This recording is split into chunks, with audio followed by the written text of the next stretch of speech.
A very pleasant good Wednesday morning, softball fans. Welcome to Fort Dodge and the Girls State Softball Tournament presented by the Iowa Farm Bureau. It enters the semifinal round on this Wednesday morning, and we've got CIML rivals set to square off. It is Ankeny Centennial getting set to take on the number one team in the state, the Wolves of Waukee Northwest. I'm Daniel Versteg, pleased to be joined by Addie Wells for this matchup. And Addie, I think right out of the get-go, the storylines are Ankeny Centennial's power over 50 home runs as a team, and Sophia Schlater has to be one of, if not the best pitchers in the state of Iowa.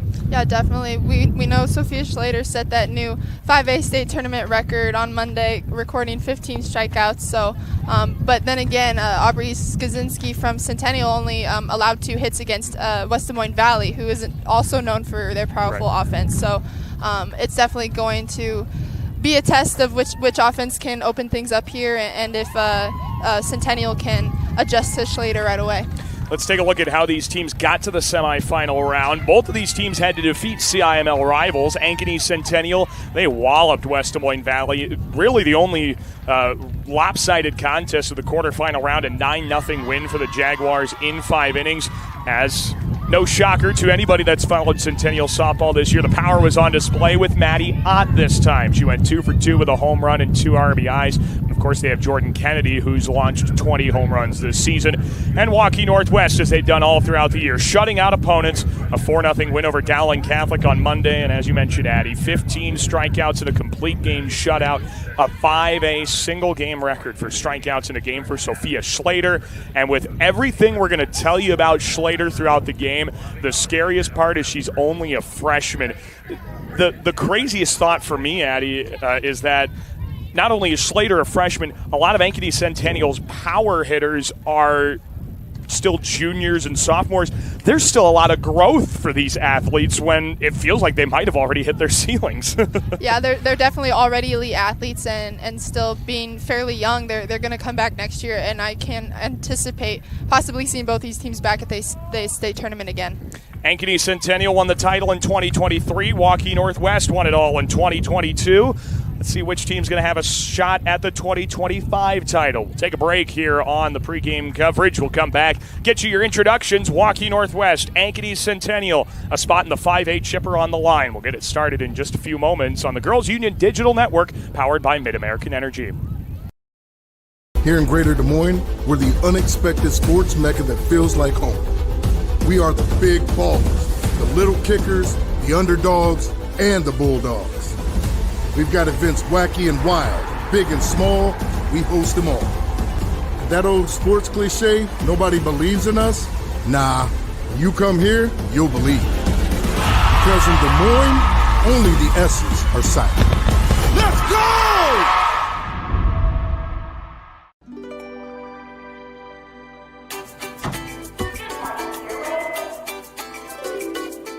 Good morning, oranges. Top of the muffin to ya. Potato salad. We still on for lunch? Great. Sliced bread. You're the best thing I've seen since, well, you know. Oh, hello. Don't think I forgot about you. Friendly at Fairway. It's more than just a name. Freedom Tire is proud to support the Iowa Girl through their sponsorship of the Iowa Girls High School Athletic Union. With 6 locations around the metro, you're never far from getting you back or keeping you on the road.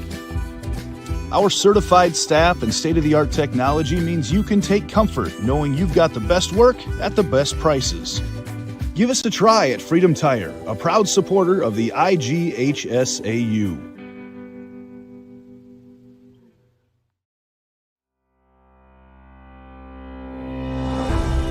Hello, I'm Brent Johnson, President of the Iowa Farm Bureau. And I'm Erin Gerlich, Executive Director of the Iowa Girls High School Athletic Union. We'd like to thank you for joining us for the Girls State Softball Tournament. The Iowa Farm Bureau knows that strong, vibrant schools are the cornerstone of our communities. That's why we're proud to be the title sponsor of the Iowa Girls High School Athletic Union and this amazing state tournament. This tournament not only showcases Iowa's elite teams, but the athletes competing here today are among our nation's best and brightest. And Iowa's farmers are among the nation's most productive. Our partnership with the Girls Union gives us the opportunity to recognize both, all while supporting and lifting up the Iowa girl. With the help of the Iowa Farm Bureau, we celebrate students' efforts not only on the field, but in the classroom as well. The Iowa Farm Bureau is committed to your success and supports our organization and the Iowa Girl. Through millions of dollars they provide in awards, grants, and scholarships that recognize athletic and academic excellence. As Iowans, we have a lot to be proud of. Whether you're a student competing here today or a fan tuning in, we all play an important role in making our state great. So, from the Iowa Farm Bureau and the Iowa Girls High School Athletic Union, congratulations to your school on a terrific season, and good luck in the tournament games.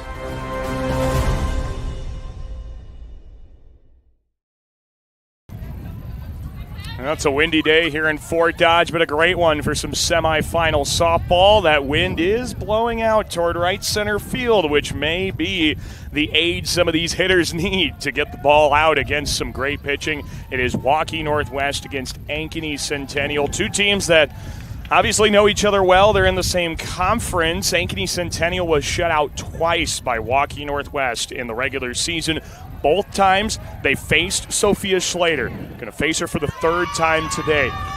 What are some of the things that the Jaguars have probably done in preparation to say, hey, we need to make these adjustments so we can make better contact against her? Well, you know Sophia Schlater, she's going to get you to swing and miss. She's definitely a strikeout pitcher. So I would hope that the Jaguars would come really disciplined today, try to lay off of those rise balls that she would hope for a swing and miss there, and just really hone in on a part of the zone that they know they can do damage to, probably hunting lower in the zone here.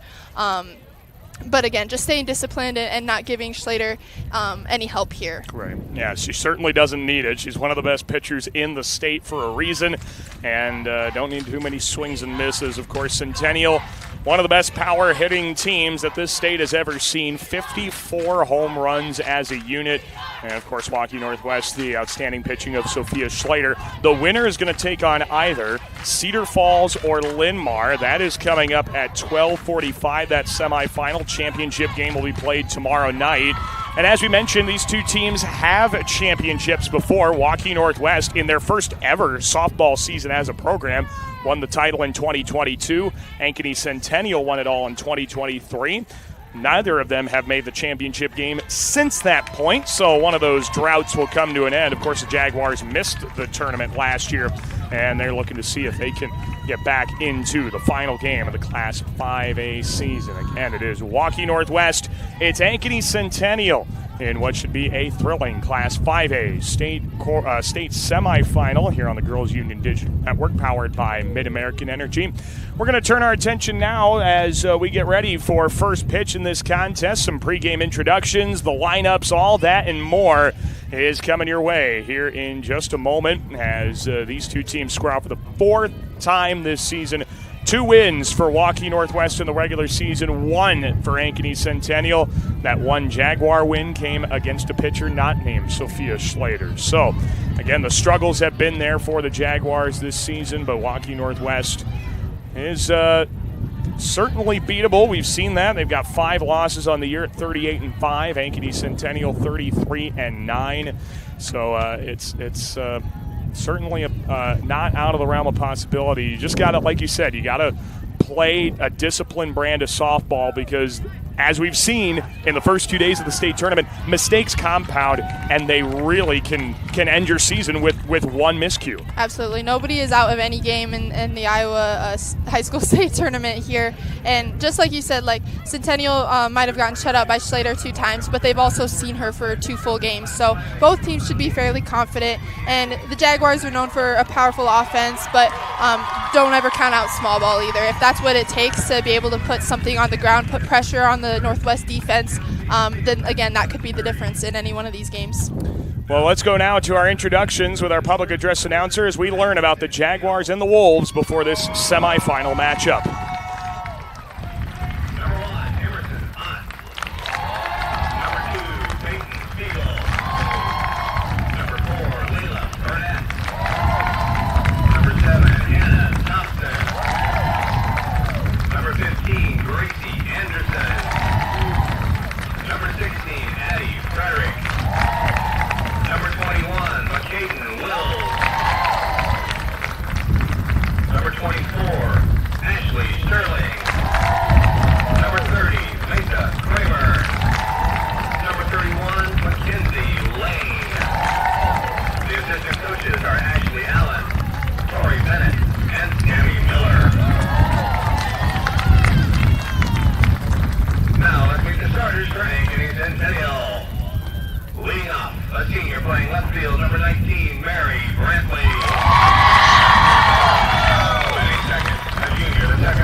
Olsen.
6, Elena Schulte.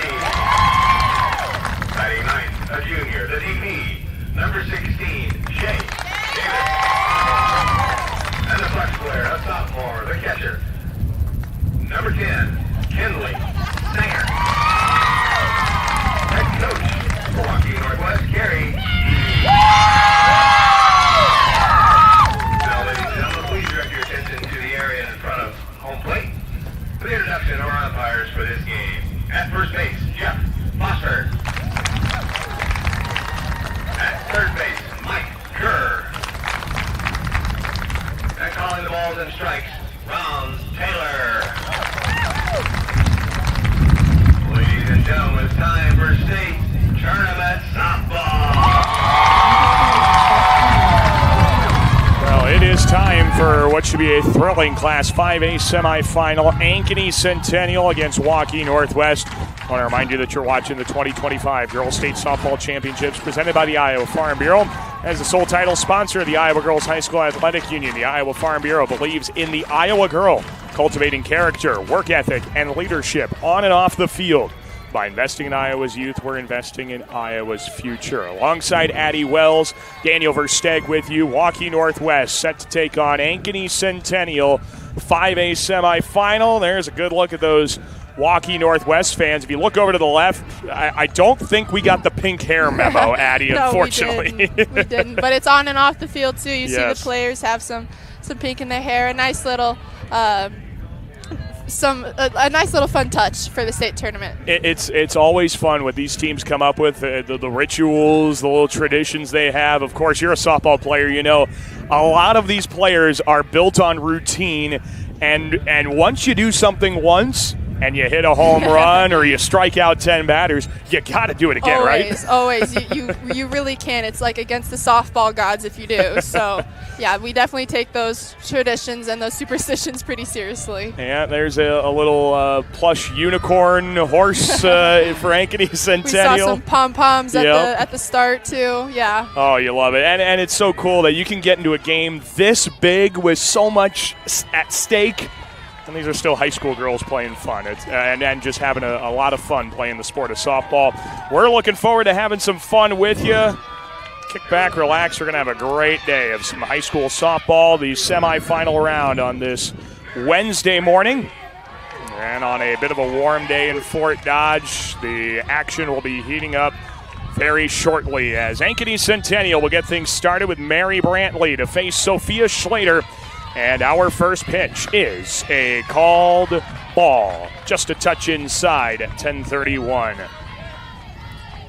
Now, it's going to be tricky to make contact against Schlater, as we talked about her 15 strikeouts on Monday against Dowling.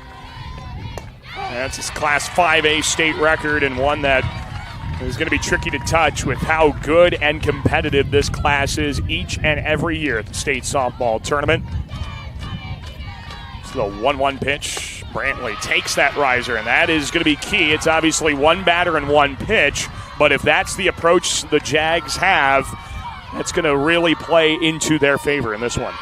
Yeah, I really like how she's looked at these first three pitches to be able to see some off of Schlater, see what she's seen well today, and hopefully she'll start attacking what she thinks is going to be ideal for her today. And like you said, the biggest thing, seeing pitches. Coach Brett Delaney for Ankeny Centennial says Mary Brantley sets the tone at the plate by seeing pitches.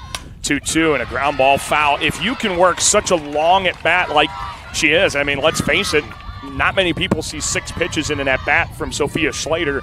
If you can do that, you set up the rest of your order saying, all right, they've seen it, they can time it, and now they're that much more prepared for their at-bat. Yes, whether she reaches base or not, she should already count this at-bat as a win. She's seen several. She's going to put pressure on Schlater here. Again, it's just laying off those rise balls that unfortunately does get Brantley this time. She somehow made contact with that pitch and fought it off. So we're going to see pitch number 7 of the at-bat already locked into a battle. These two fan bases were bursting at the seams before first pitch, ready to go wild. We'll see which fans have the first thing to cheer about. Centennial right now has the upper hand as the count grows full to Mary Brantley. And Schlater already locked into a duel to start her day in the semifinal. Big pitch early. Here's the payoff. And another foul ball. A great pitch from Schlater there. She came inside and high. It's going to be really hard to hit that, especially for power. So that's definitely the right go-to pitch there against this Jaguar offense. But a great job by Brantley still being able to get a bat on that and battle that off. Pitch number 9 of the at-bat. It's on the outside corner. And Schlater takes round 1. Brantley goes down looking. Big strikeout there for one of the state's best strikeout pitchers. 277 of them on the season for the freshman. Well over 500 in her career already. And now it's Ava Faber to hit. She takes down and in to start her at bat. But a 9-pitch strikeout for Sophia Schlater. Something we just don't see very often. She's used to putting batters down quickly when given the opportunity. Swing and a miss there. It's 1-1.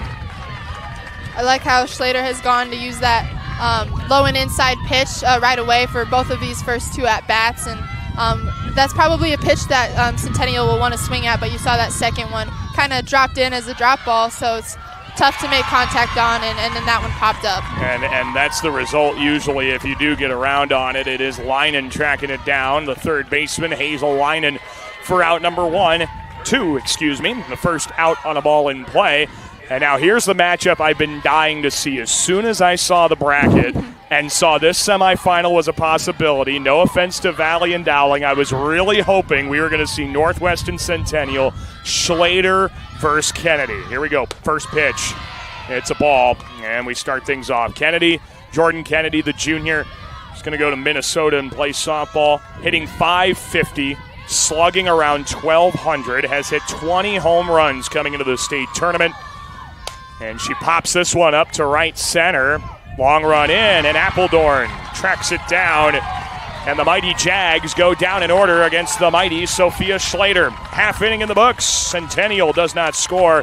Now we'll see what Waukee Northwest can do. Schlater will try and set the tone at the plate.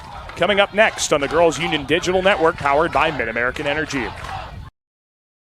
At Mid-American Energy, we're one company serving 1.6 million people who all need energy that's available 24/7. That's why we work 24/7. That's why we make investments in our systems that make us more resilient to extreme weather. That's why we generate power from all available resources to cover the variables in supply and demand. And that's why when the power is knocked out, we work around the clock to restore power to you. Mid-American Energy, obsessively, relentlessly at your service. Looking live at Iowa Central Field here in Fort Dodge of the 2025 Girls State Softball Tournament presented by the Iowa Farm Bureau. Well, there were some long at-bats in the top of the first inning, but Ankeny Centennial does still go down in order against Sophia Schlater. And now, of course, we can't forget about the other pitcher for Ankeny Centennial. It's Aubrey Shazinski, who has an ERA of 2.37, 239 opponent batting average, almost 7 strikeouts per 7 innings. Most days, Addie, she'd be the pitcher we kind of gravitate towards numbers-wise, but in a matchup of 2 giants, that's kind of the one that goes by the wayside, but she's having an outstanding season as well. She absolutely is, and yet on Monday against Dowling Catholic, she did an amazing job, only allowing 2 hits, as we said earlier. So she's definitely going to hope to at least produce some weak outs for her defense here to give their offense a chance in this game as well. So we'll see how well she settles in here, especially against Schlater. Yeah, that big thing is the weak contact. She only struck out 2 batters. Again, it was a 5-inning run rule, but still 2 strikeouts in 5 innings is a sign that you are going to pitch to contact and try and get your defense involved. And as you mentioned, Sophia Schlater also, I mean, is there anything this girl can't do? I'm just not convinced that there is. As this one misses outside with all the gaudy numbers she puts up in the circle, her numbers are just as gaudy at the plate. 367 batting average, 853 slugger. She has driven 22 extra base hits, 28 runs batted in, and now she walks to open things up and fires up the Wolf dugout. It's definitely a big step forward for the Wolves here, getting a base runner right away, especially that leadoff base runner. You can see Centennial's a little nervous to pitch to her, knowing how powerful she is. on both sides of the ball here, but we're going to get a courtesy runner here to open things up. Claire Martins, the sophomore, will run at first base for Sophia Schlater. That is an IMT insurance substitution. Learn how you can be worry-free with IMT by visiting imtins.com.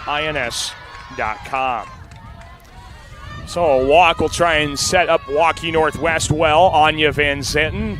You can see she's got a quick word there for the catcher, McKenna Foster. Of course, again, these two teams right in the Des Moines Metro, they play each other all the time. They know each other so well. They probably play against each other during the off-season travel ball time. These two teams know each other so well by the time they get here to the month of July. As this one misses low and counts even to Van Zetten. Yeah, when you're able to see really good competition so many times throughout the entire year, it's definitely going to be frustrating at some points, but you're definitely also going to get a lot better and learn a lot from that. The 1-1 down and in, and that gets by the catcher Foster. And quickly to second base goes Martins. A wild pitch puts Waukee Northwest in scoring position. And that's the thing I was a little surprised with. Not necessarily, but it was kind of interesting. The CIML, since kind of the rearrangement they had a few years ago, went to just, okay, we're going to play everybody in double headers once, so it's tap foul. But this year, they added a third game. So you play everybody once in a doubleheader, and then you play them again once in a single standalone game. So you add 8 extra games against some of the best 5A competition in the state, and that can only make you better once you get here to the state tournament. Yeah, it's definitely more reps, more pitches you can see, and both of these teams have played over 40 games, and so you've also got to give credit to the players for keeping themselves healthy that long. Double into the alley, and Waukee Northwest on the board first with a big at-bat from Anya Van Zetten. The Wolves with a Channel Seeds extra base hits. The enhanced Channel Seed brand is here to help farmers like you up your game and rise to the challenge. Learn more at channel.com/rise. Big at bat, she went the other way and stung one into the alley. So that trades places and puts the Wolves on the board. Nobody out early on in this first inning, and Laurel Richards will try and keep that Waukee Northwest dugout dancing for a little bit longer. First pitch to Richards, and she skies one to right. Lincecum in. Oh, it's off her glove, and she falls down. To third base goes Van Zetten. And Waukee Northwest continues on with an error in right field. And they are on the corners with nobody out. Yeah, that's probably really frustrating for right fielder Lincecum out there. I don't know if it was the wind that caused it to fall a little bit differently than she anticipated, or if it just spun out of there. It wasn't like well struck, but she got just enough barrel on it to push it out to the green there. So it's a tough break for Centennial there. They probably really needed that out to get settled in here. And now we have 2 base runners on with no outs. The Jaguars needing a quick chat in the circle. Brett Delaney trying to go over things with the infield with runners on the corners. And again, nobody out, so this is prime opportunity to move runners around, score a runner, as you alluded to earlier. Maybe utilize a small ball, see if you can bunt your way around. Maggie Allen will be the hitter. Cleanup spot, she is bunting right in front of the plate. Glove flip home, tag's not in time. And Waukee Northwest is safe everywhere, and it's a 2-0 Wolf advantage. The Wolves are fired up in the first. That was a great squeeze play right there. Way to have full confidence in your teammates. Van Zetten just taking off automatically, knowing that Allen would be able to get that bunt down. And I mean, nice play by the Jaguars too. You just cannot beat the speed there. Yeah, she was going right away, as you said, and even with the quick glove flip of Shazinski, there's no chance to beat her. And Meredith Thompson will try and keep it going. She misses a bunt attempt. Starts things off 0-1. Action-packed first inning here for Waukee Northwest as they pounce on the Jaguars early and often in a 5A semifinal. Trying to send them to their second ever state championship game. First coming in the first year of the program. Bunt up in the air. Kennedy throws on to the covering Faber at first. That's in time, but it does do the job to move Laurel Richards to third and Maggie Allen to second base. Going to be Leela Appledorn, center fielder next for the Wolves.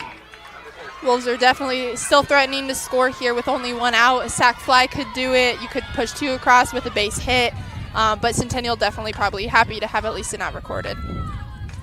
First pitch here and a strike in the outer half. Lefty hitter Appledorn. Not looking to small ball yet or squeeze. The infield's in, so you have to imagine if it's hit hard right at a fielder, it's coming home even though there's no force at the plate. That one's into the netting, and it's quickly 0-2.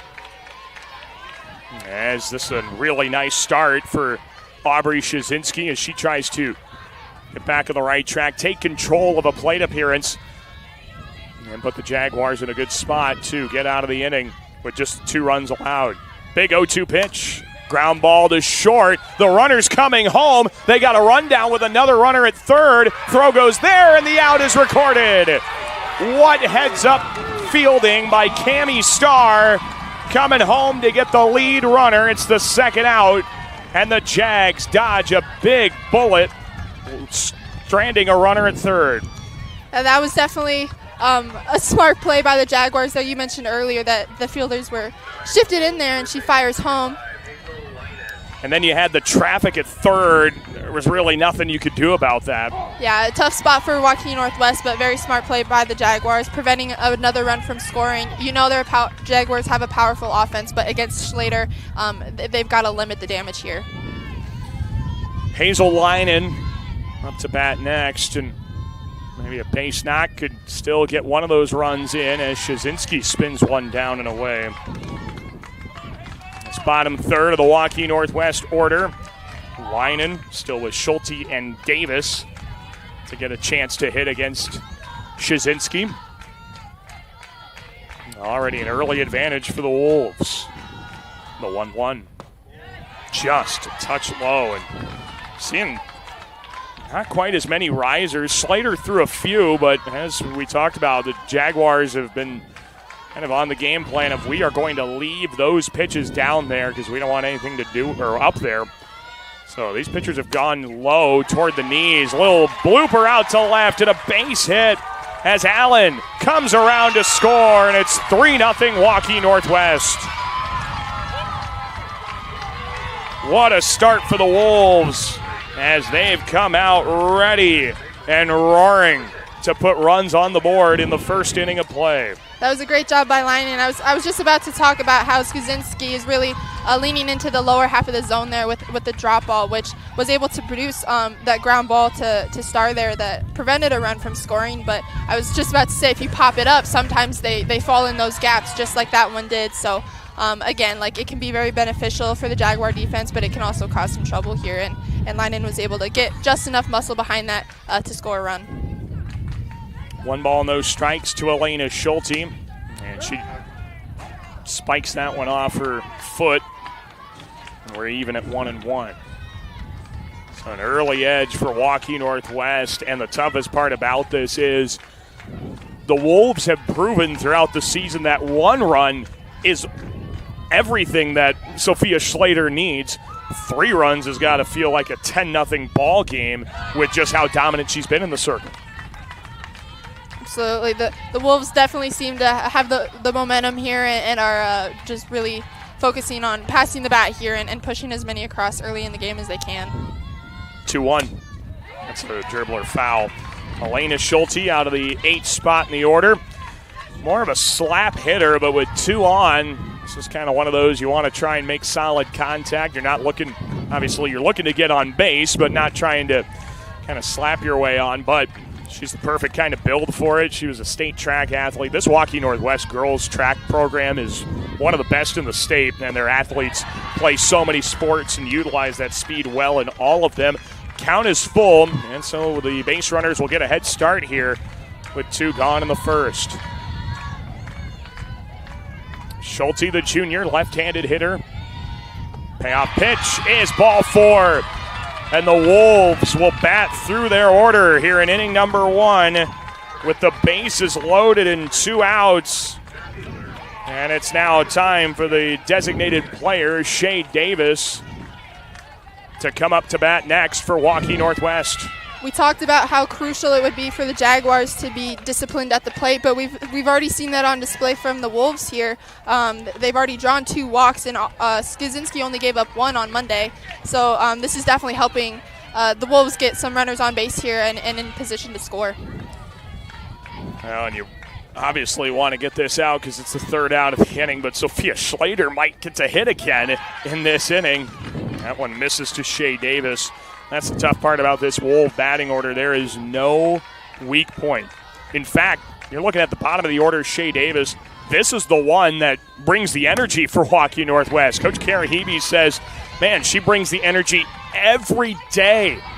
And when you can have that out of the bottom of the order, it can really fire up a team when the at-bat and the inning just flips back over to the top of the order. And honestly, I think that's one of the best parts of softball, is just being able to have fun, enjoy the game, and fire up your teammates. I mean, it really takes the team to show up and win, especially when it's 2 power teams, and that energy can be all the difference. I usually pride myself on having a lot of energy on the field as well. So that is no surprise here. 2-1 pitch and a little dribbler foul. And man, this has been a long inning for Ankeny Centennial, and on a bit of a warmer day, that defense has spent a lot of time in the sun now just trying to get out of this inning.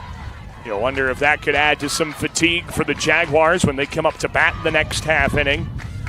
As they're going to have to try and face Sophia Schlater again, who's maybe seeing if she can get her 2nd plate appearance of the inning.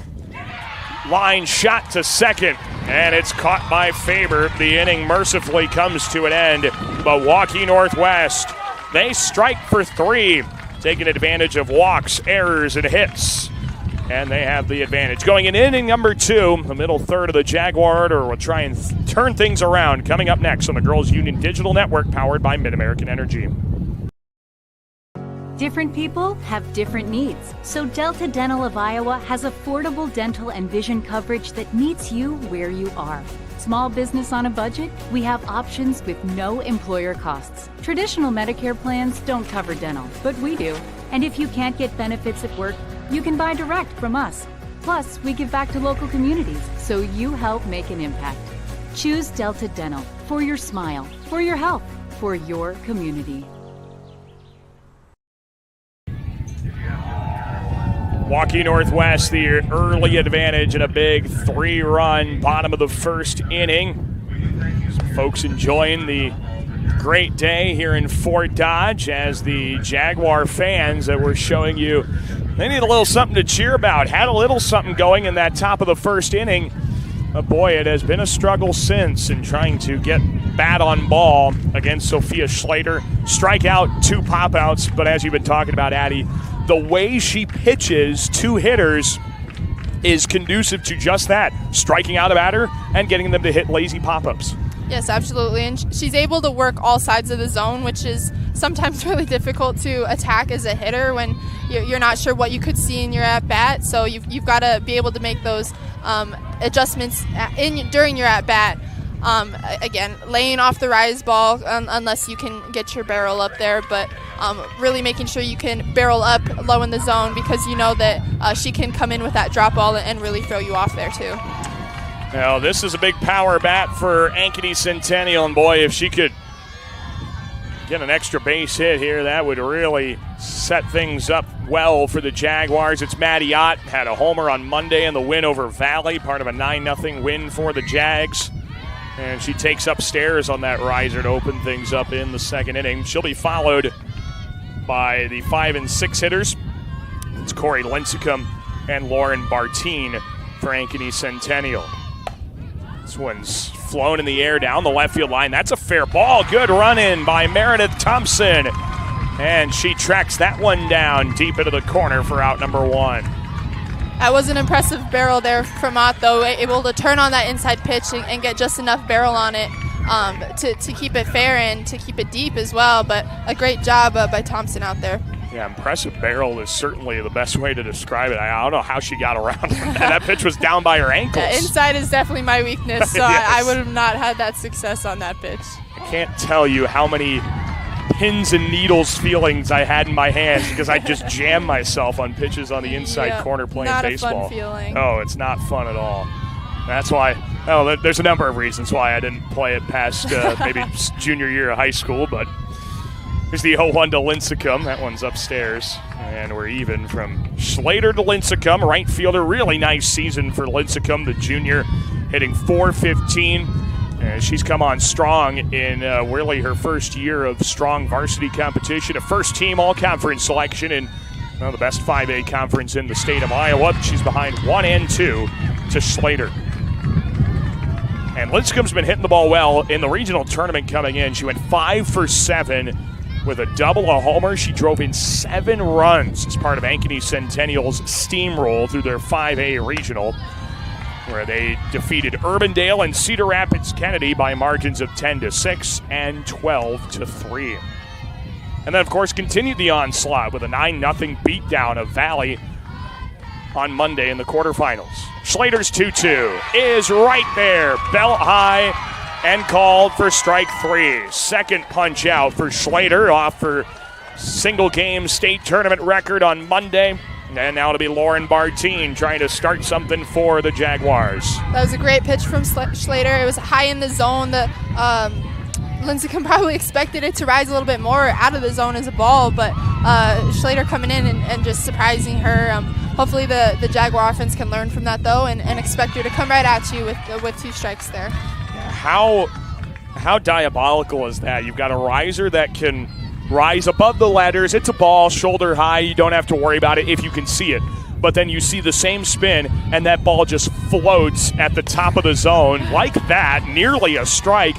And you really don't know what you're going to be swinging at, even when the pitch is right in front of you. It's really tough, and the biggest thing is you have to get the ball out in front of you when you're facing these rise ball pitchers, to get it out earlier when it's not as high in the zone, so that you have a better chance of barreling it up. Well, that's a tricky play. Yeah, the catcher Sanger couldn't track it down. It looked like it was going to go out of play, but then there is some wind, as we mentioned, blowing out, meaning it's going to take a little bit more to get this ball out of play. But kind of the weird spin, the wind blowing back in, made it a tough ball to catch. And it's 1 and 2 for Bartine, as Slater looks to put the Jaguars down in order for the second inning in a row. Here's the 1-2. And it's a punch out at the knees. Slater fires up the Wolves with another 1-2-3. Second inning, keeping the Jags off the base paths again. And she'll start things for Waukee Northwest after putting up 3 in the first. See what they got in store in the bottom of the second. That's coming your way next on the Girls Union Digital Network, powered by Mid-American Energy. At Mid-American Energy, we're one company serving 1.6 million people who all need energy that's available 24/7. That's why we work 24/7. That's why we make investments in our systems that make us more resilient to extreme weather. That's why we generate power from all available resources to cover the variables in supply and demand. And that's why when the power is knocked out, we work around the clock to restore power to you. Mid-American Energy, obsessively, relentlessly at your service. Well, we are at the Girls State Softball Tournament and have been the last couple of days. Semifinals will play through it all today here in Fort Dodge, 5A through 1A. Setting up a couple of championship games tomorrow night, and the final 3 championship games will play Friday evening here in Fort Dodge with Addie Wells, Staniel Versteg with you. It's a great day for some high school softball and a matchup of 5A juggernauts, Ankeny Centennial and Waukee Northwest, with the Wolves on top early. And they batted all through their order. All 9 hitters had a chance to see Shizinski, and now a new pitcher comes in for the Jags, as it'll be Peyton Spiegel to take over in this second inning, and her riser gets Slater to swing and miss for strike 1.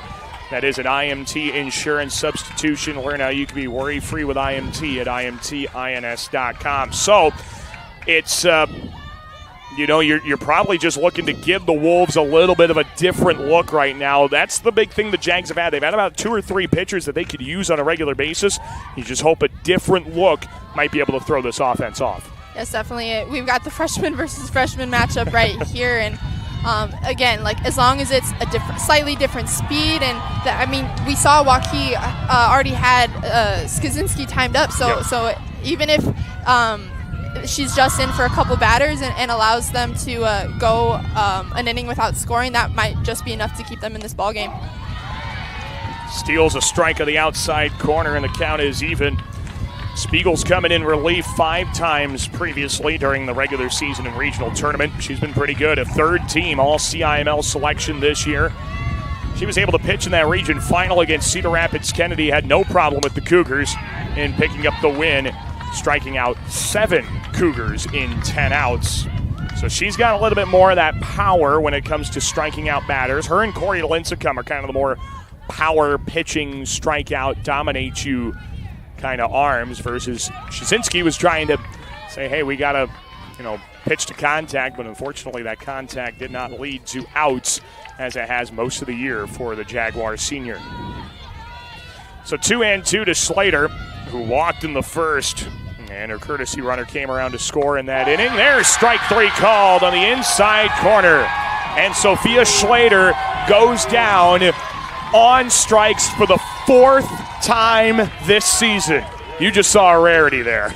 And Spiegel is pumped up about that, and rightfully so. You just struck out one of the best hitters on this in this lineup in 5A in the state. That was a huge out for the Jaguars there, a leadoff out as well. So again, now you've got some breathing room. You can maybe allow some base runners, but that's a huge momentum shift for the Jaguars there too. Yeah, very rare strikeout and a big one there for Spiegel. Here's Van Zetten, who had the double that really kept things moving for Waukee Northwest in inning number 1. And she takes a ball in the dirt. We're 1-1. That double drove in a run in the first inning.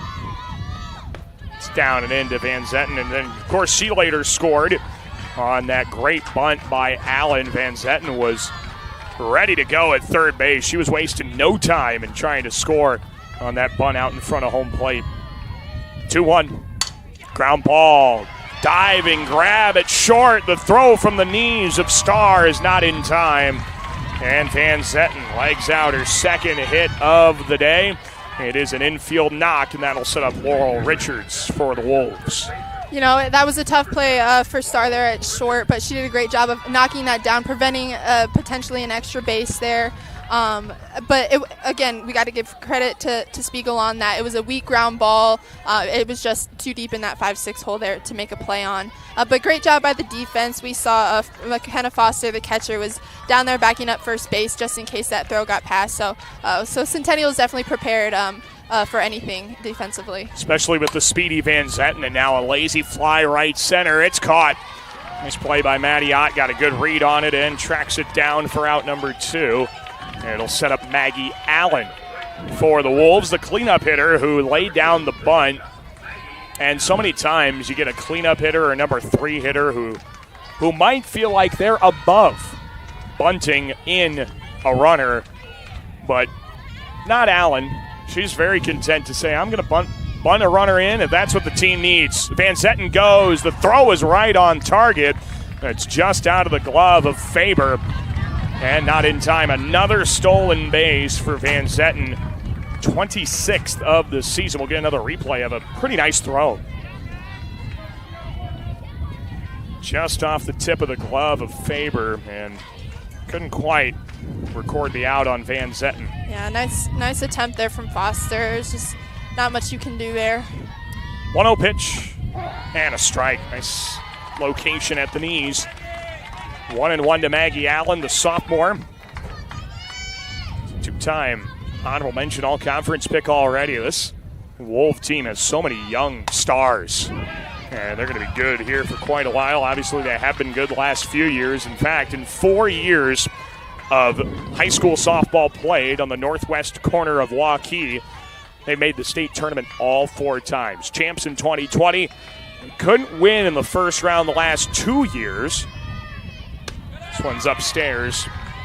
But now that they made it out of the first round again, they certainly have their sights set on their second title in 4 years of high school softball. Yeah, they're ranked number 1 for most of the year in 5A there, so this has definitely been one of their more dominant years. It's a little lazy pop-up off the handle, and Maggie Allen is out on the play by Weibel, the flex player at first.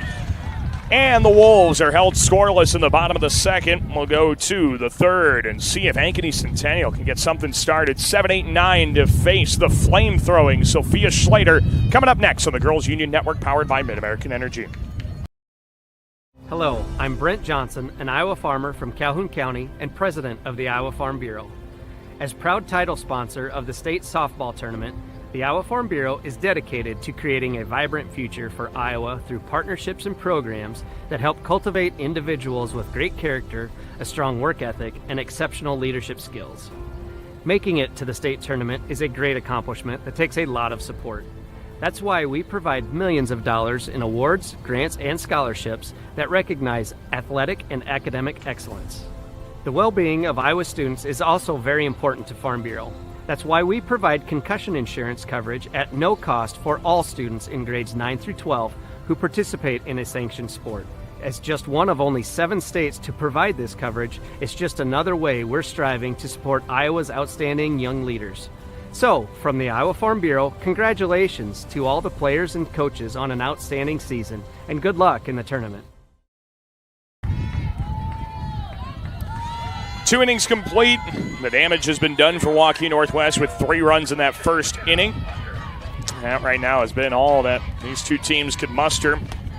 Centennial struggling, have not had a base runner as McKenna Foster takes high and tight to open this top half of the third inning. Alongside Addie Wells, Daniel Versteg with you, our great crew of the Girls Union Digital Network.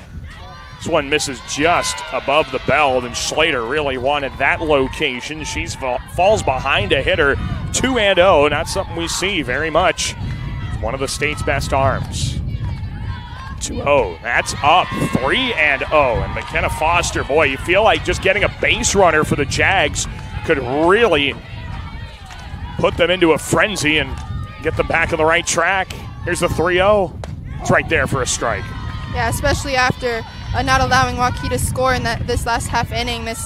Getting a base runner could definitely help them take some momentum and put some pressure on the defense here. 3-1. Oh, it's right there for strike 2. And Foster wanted to try and sell that as ball 4. Home plate umpire Ron Taylor calls her back. It's 3-2 to the Ankeny Centennial catcher. Schlater's payoff is just low, ball 4. And Ankeny Centennial, with their first base runner of the day, gets on with a 6-pitch walk. Looks like we'll get a courtesy runner here. You saw her kind of show bunt throughout that at bat. She pulled back every time, not necessarily showing that with the intention of putting a bunt down. Sometimes you can utilize that as a fake bunt slap, or it's just putting the bat out there. You see the zone a little bit better, and you pull back, and you're able to swing at what you want to swing at. So that definitely, I think, allowed her to be more disciplined at the plate and lay off those first 3 rise balls from Schlater. Yeah, that's tough to do, obviously, and really set her up well in that at bat. This one misses down and in. The courtesy runner for McKenna Foster is Hannah Thompson. And, of course, we also have, with the pitching change from Aubrey Shazinski, Peyton Spiegel is up to hit for the Jags. She starts things off 1-0. This is pushed up the third base line and foul. Counts even to 1-1. Yeah, really close bunt attempt there. Definitely the right idea from this Jaguar offense, trying to get that runner in scoring position now that you've got that free pass on the bases. Hannah Thompson, 5 stolen bases at first. Peyton Spiegel, a .278 hitter, only had 1 at bat in the postseason. She takes upstairs, 2-1. In that at bat in the regional tournament, she went 0 for 1 and really has not done a whole lot at the plate all season. That .278 batting average really comes in very limited plate appearances, so it's not something really that significant. That's a push bunt up the first base line. Throw to first is in time. A nice job by Richards. Schulte shifts and covers the bag, but the job has been done. Thompson goes to second for the Jaguars. Beautiful bunt there. Beautiful play also defensively, taking your time to make that good throw. Even though it was a little bit close, the Wolves now have an out, but the Jaguars have a runner in scoring position. And that's huge right now because, again, they hadn't had a base runner the first couple of innings. Now we'll see what Cami Starr has got in store for us. fights that first pitch off foul. In postseason play on a little 3-game hitting streak. A couple of RBIs, going 4 for 7 in this nice run of consistent hitting. And talk about so much. Bottom of the order can really do a lot for you if it's producing, and it certainly has for the Jags as of late. And just a sophomore, too. It's really impressive. 1 through 9. There's really no throwaway batter in any of these lineups. Here's Slater's 1-1. It's fouled. Yeah, we've got power up and down both lineups here, and consistency in all areas of the field on both ends. So definitely going to be competitive, and I've actually been pretty impressed with how well Centennial has been able to adjust to Schlater. We haven't been all the way through the lineup. This is the bottom of the lineup, but they're learning their lessons from the top of the lineup. Oh, and a huge wild pitch from Sophia Schlater. She didn't like the grip on that ball, and it allows Hannah Thompson to get to third base, a riser that just rose way too much. And Schlater says, yeah, that softball is not going to do it for me, so she has given up third base. Sophia Schlater will relinquish the third base bag on a wild pitch, and now a bunt. If it's well placed, scores a run, or just maybe a ball in play has got a good chance. 2-2, strike 3 called, and Schlater keeps the Jags off the board for one more batter, but we're back to the top of the order. When you get that production out of the bottom third, you give Mary Brantley a good chance here in the third. Yeah, big out for the Wolves there with a runner in scoring position. Now you've got 2, a little more breathing room, but the Jaguars still hoping to push this one across. It's a big at bat. What a start. A beautiful pitch on the outside corner. Brantley was the one who, as Coach Delaney said all season, set the tone by seeing pitches at the top of the order. She saw 9 of them while striking out in the first. One's just up and away. Tried to see if she was chasing. It's 1-1. Now it's going to have to take a base hit. As you said, the breathing room there is better for Waukee Northwest. The margin for error for Centennial is a lot more. Fly ball. That's trouble into left field. What a grab! Maggie Allen robs the Jaguars of a hit and a run and keeps them off the scoreboard in the top of the third inning. Get another look at that, and just an outstanding play over the shoulder. How about the job of not colliding with your left fielder, too? Yeah, great angle, great snag, and great communication. So Ankeny Centennial gets their first base runner. Leaves are stranded. We'll go to the bottom of the third. Still the Wolves on top on the Girls Union Network, powered by Mid-American Energy. At Mid-American Energy, we're one company serving 1.6 million people who all need energy that's available 24/7. That's why we work 24/7. That's why we make investments in our systems that make us more resilient to extreme weather. That's why we generate power from all available resources to cover the variables in supply and demand. And that's why when the power is knocked out, we work around the clock to restore power to you. Mid-American Energy, obsessively, relentlessly at your service. Well, you're enjoying the 2025 Girls State Softball Championships, brought to you by the Iowa Farm Bureau. As proud supporters of the IGHSAU, the Iowa Farm Bureau is committed to championing the talent, determination, and potential of our young athletes, the future of Iowa. And a great matchup here in this Class 5A semifinal. Waukee Northwest, the 3-0 edge on Ankeny Centennial. It was just announced in between innings, by the way, that we are going to have those longer breaks in between full innings due to, again, the high temperatures and heat indexes that we are experiencing in Fort Dodge this week. So we will have longer breaks in between every end of the inning, every bottom half of the inning, as we go along throughout the rest of this game. And obviously just keep players safe when you're out here playing not only in the heat, but in an intense game that already saps your energy, whether it's hot or not. You need that time to cool down, and so you're playing your best softball all throughout the game. Yeah, definitely. And whether you're Waukee or you're Centennial, you can also utilize that time to just breathe and stay mentally in the right zone that you need to. Leadoff base hit, Meredith Thompson. gets things started for Waukee Northwest with a solid single up the chute. And the Wolves are going to bring in a pinch runner, it looks like. And Edie Collins will be that pinch runner. It is another IMT insurance substitution. Learn how you can be worry-free with IMT at imtins.com. So Edie Collins, the runner at first, and it sets up Leela Appledorn with a chance here in the bottom of the third. Well, the Wolves didn't have a leadoff base runner on in the second inning, thanks to a rare strikeout of Sophia Schlater, but man, a leadoff base runner on in the first inning. And of course, they ended up scoring 3 runs in that frame. Appledorn will try and keep it going as she watches the first pitch miss for ball 1.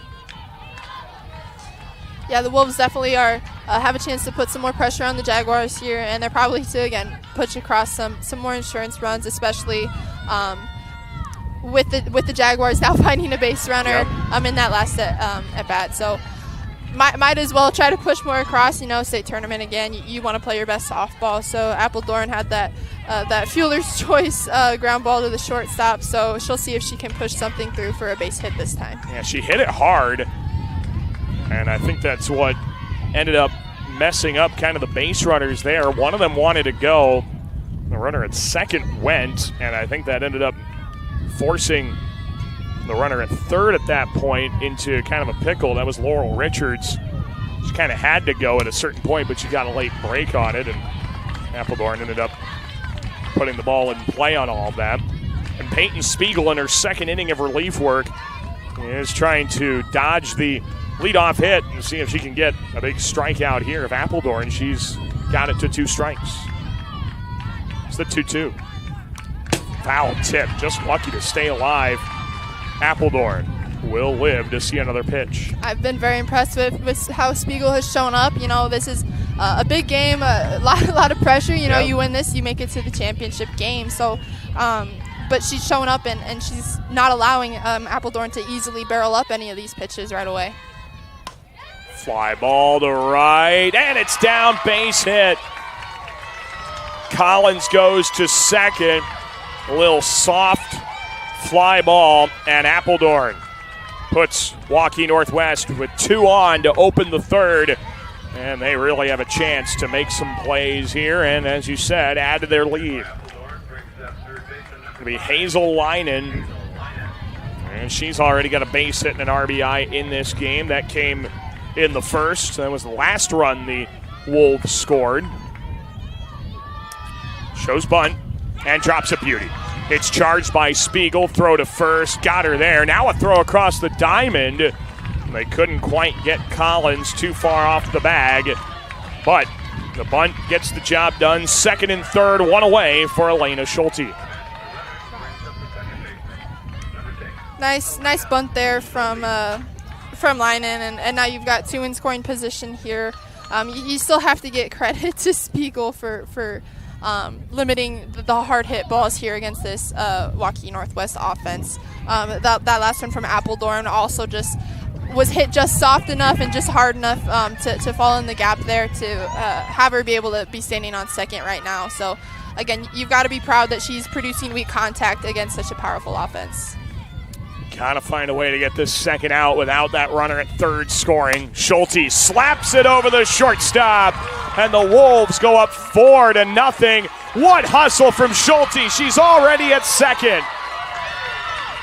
Nobody can keep up with the speed of Elena Schulte, and she's aboard with a little slap hit double to left field. It was a great example of not doing too much in an at-bat. She was able to just make solid contact on that, and it was enough to get over the glove of Starr and drive in those 2 runs. And again, like you said, her speed has now been able to put her in a position to score with Davis coming up behind her. It is a Channel Seeds extra base hit, the second of the game for Waukee Northwest. And a double from Anya Van Zetten in inning number 1, and Elena Schulte with a hustle double on a little blooper to left. Now the Wolves continue to threaten. Second and third with 1 away for Shea Davis. She lined out to Faber at second base. Ava Faber making a nice play on that hot shot. And now here she comes with one out in the third. First pitch from Spiegel and a foul back. Now the Wolves have been aggressive here this bottom half of the order. They've been swinging early in counts. The last two batters, whether they got out or got a hit, it all came on the first pitch. Now we see Shea Davis swinging away at the first pitch of this plate appearance. You know, she may be in the 9-hole here, but she's definitely still got that power that we've talked about. Here's a punt. But also able to play small ball. It's a fair ball, and the tag is made by Foster. They're going to throw to second. Tried to keep her at first, and everybody will stay put. That is such a heady play for Foster. All she had to do, pick the ball up, tag the runner, but sometimes that's a lot easier said than done. Yeah, that's definitely tough. She got a great touch on that, but it almost died too quickly that Foster was able to just snag that up and move her glove to the other side of the plate. Really nice job of getting that out at home. Yeah, there's so many things going through your mind on a bunt play that sometimes you lose sight of the fact that, oh, there might be a really easy out where I am, and you try and make a throw somewhere, but a really nice job knowing the situation, knowing where the runner was, and Foster records a big second out. So yeah, here we go. It not only got the Jaguars another out here, it prevented a run too, Right. so that was big. Sophia Schlater back up for the third time, and she pops that one up nearly. Took out a light bulb there on that light tower. 1-1 to Schlater, who's had 2 of the 3 guaranteed outcomes in the sport of softball, a walk and a strikeout. She's usually good for the third guarantee outcome every now and then, which is a home run. She smacks one left center all the way to the wall. 1 run is in, and they'll hold the second. It's a 2-out RBI double as Sophia Schlater gives the Wolves a 5-0 edge in the semifinal round. She's definitely looking for redemption after her first at-bat against Spiegel, and she found it there with knocking another run in for the Wolves here, and they seem to have snatched the momentum back here. Oh, they are fired up. That Waukee Northwest fans base has had a lot to cheer about. It is another Channel Seat extra base hit and another IMT insurance substitution. Claire Martin's back into the contest at second as a courtesy runner. Here's Anya Van Zetten, 7th hitter of the Waukee Northwest third. And it's Spiegel with the first pitch.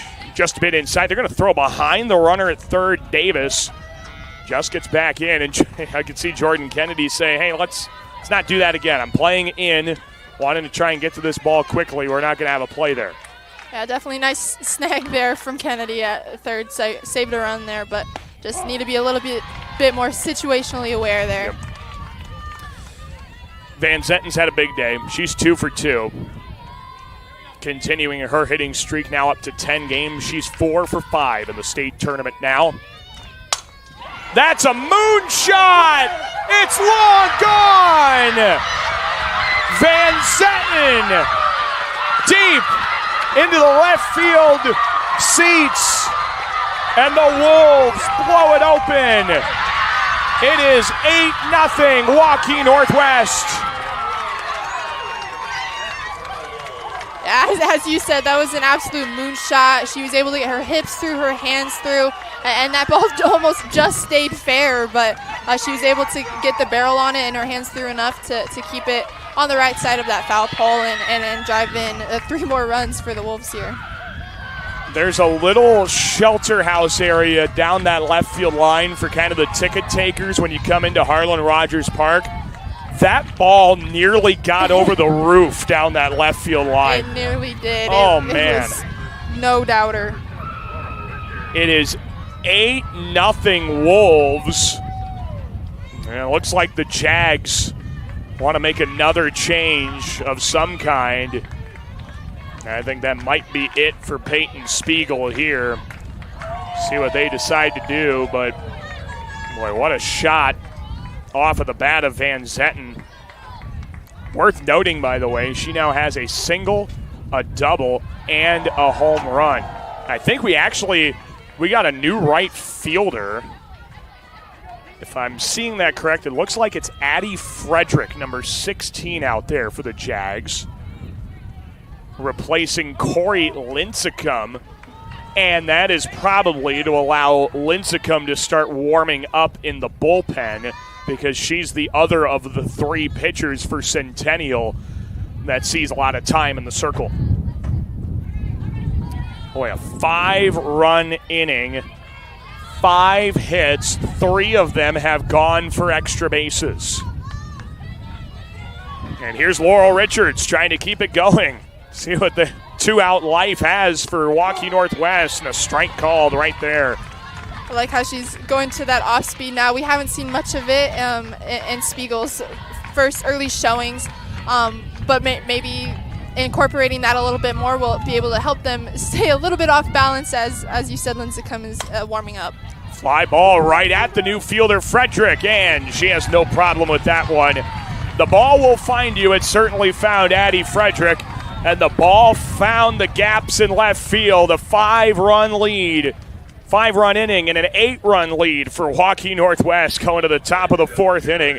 Centennial will have the 2, 3, and 4 hitters. We'll have our extended break in between the 3rd and the 4th, and come back with more state tournament action in just a moment on the Girls Union Digital Network, powered by Mid-American Energy.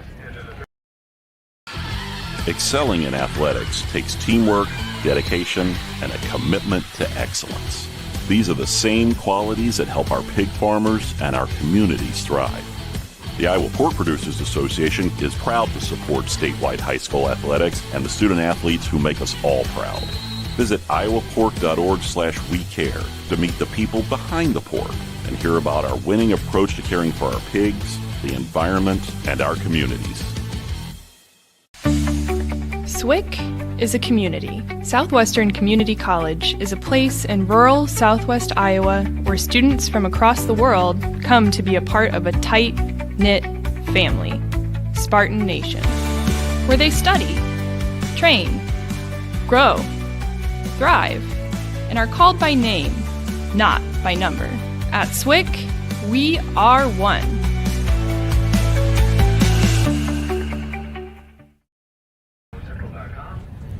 Glad to be with you on the Girls Union Digital Network, powered by Mid-American Energy, alongside Addie Wells, Daniel Versteg with you. Due to the continued high temperatures, high heat indices that we're experiencing in Fort Dodge, the game goes into a bit of a pause, as we've done throughout the week at times, to give these girls much-needed water breaks and time to just cool off in the dugout. And this could not come at a better time for Ankeny Centennial. Boy, a big 5-run third for Waukee Northwest.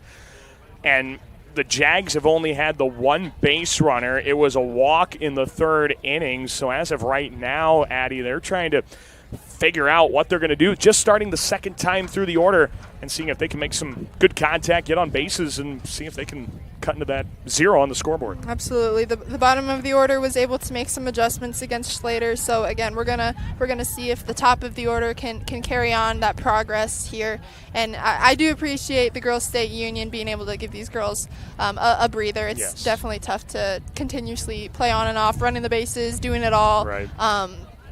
But again, like, the Wolves had the momentum at the end of this half inning, and hopefully maybe this break will kind of limit the momentum that they carry onto the field, and maybe the Jaguars will look to capitalize on that as best they can. But again, it's just going to have to be continuous small adjustments during your at-bats between hitters here for the Jaguars in order to find some success. We know a lot of you that may be watching this game, this might be the only softball you consume throughout the season, and you know the old run rules. We should also talk about this as well. As of right now, if no other runs are put on the scoreboard, this game would end after the top of the 5th inning. It is an 8-run rule after 5 or 4.5.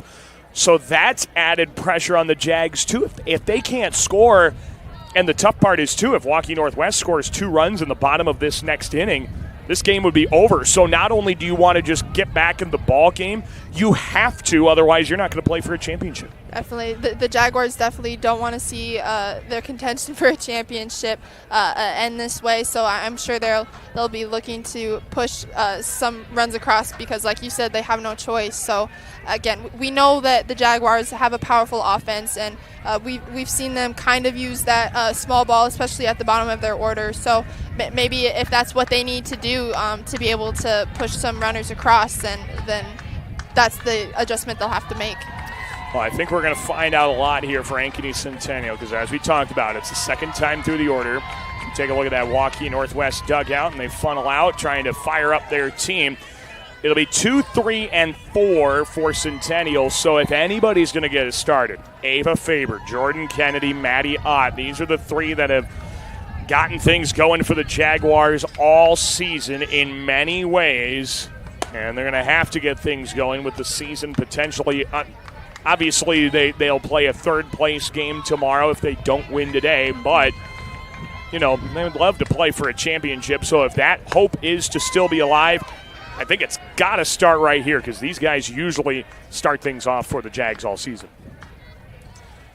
So we'll see what they got. They had 3 pop-ups, and in really quick succession, too. Faber saw 3 pitches. Kennedy and Ott only saw 2 pitches apiece.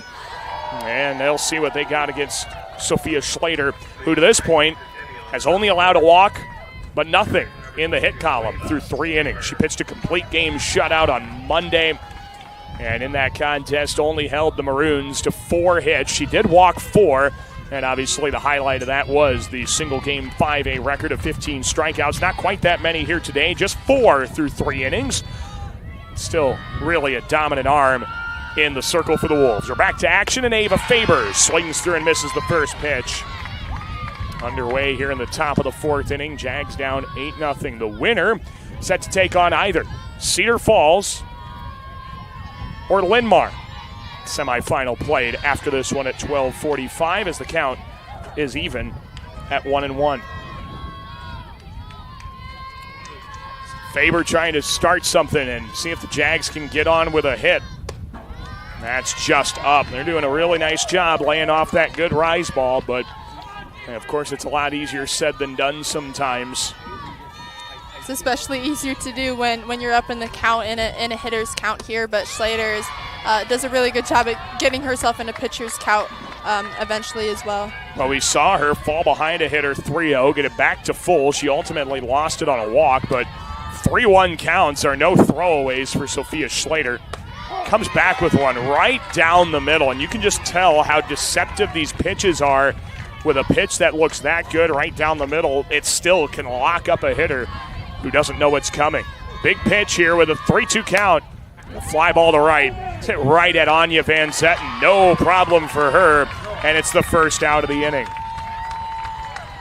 Great barrel there from Faber. It's tough to hit off of Schlater. That ball could have dropped. That ball could have risen a little bit more, but she was able to square it up. It was just unfortunately right at Van Zetten out there and right.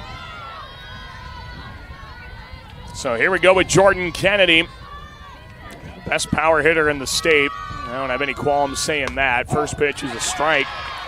20 home runs on the year for Kennedy. Maybe only rivaled by Valley's Mackenzie Moeller. Both of them were kind of duking it out for the home run title all season. 0-1 Kennedy. Long drive to right. Has she done it? She has. Kennedy's 21st long ball of the year goes the opposite way. And Ankeny Centennial is on the board in the top of the 4th inning. Another beautiful piece of hitting from Kennedy. That ball was oppo, but there, again, no doubt about it. It was squared up. It was barreled up. She allowed her hips and her hands to get through on time. A great job reading that pitch from Schlater, too. Look at where this ball lands. Again, going the other way. It's into the second row of lawn chairs there and right. What a great swing. And that might be just what Ankeny Centennial needs to get back on the right track. Here's Maddie Ott. And she grounds one up the middle. And when it rains, it pours for the Jags. A base hit. Ankeny Centennial trying to get back in this game. Yeah, not only did Kennedy's hit put a run on the board for the Jaguars, ultimately keeping them in this game for now, but now you've got a momentum shift here, and Ott was able to utilize that, attack that first pitch strike that Schlater usually likes to go to, and has been able to put her on base and allow the Jaguars to keep moving through the lineup here. And Corey Lincecum will hit again. First couple of hits for Ankeny Centennial today against Sophia Schlater. First pitch is just off the plate. It's worth noting, again, we mentioned it in the off the top, that in the first two matchups between these two, or in the first three matchups, Waukee Northwest 2 wins came in the form of shutouts. Both of those shutouts against Sophia Schlater, so that's the first run the Jags have against the freshman all season. And now she falls behind Lincecum 2-0. Very fitting that run came from Jordan Kennedy, one of the best hitters in the state. So. And fitting it's on a home run, too. Yep. She's done it all season. Why not add to her title? The matchup we've all been waiting to see. Yes. Boy, and now each side has gotten the upper hand in one of them. Schlater got her to pop up in the first. Kennedy got a home run the second time. It's only fitting we got to get this lineup through a third time just to see what happens. And that's what certainly the Jaguars are hoping to do here. 2-1. Fly ball. This is an easy one, and it's right at Van Zetten again, who's been busy and right, but she's able to put that one in her back pocket for out number 2.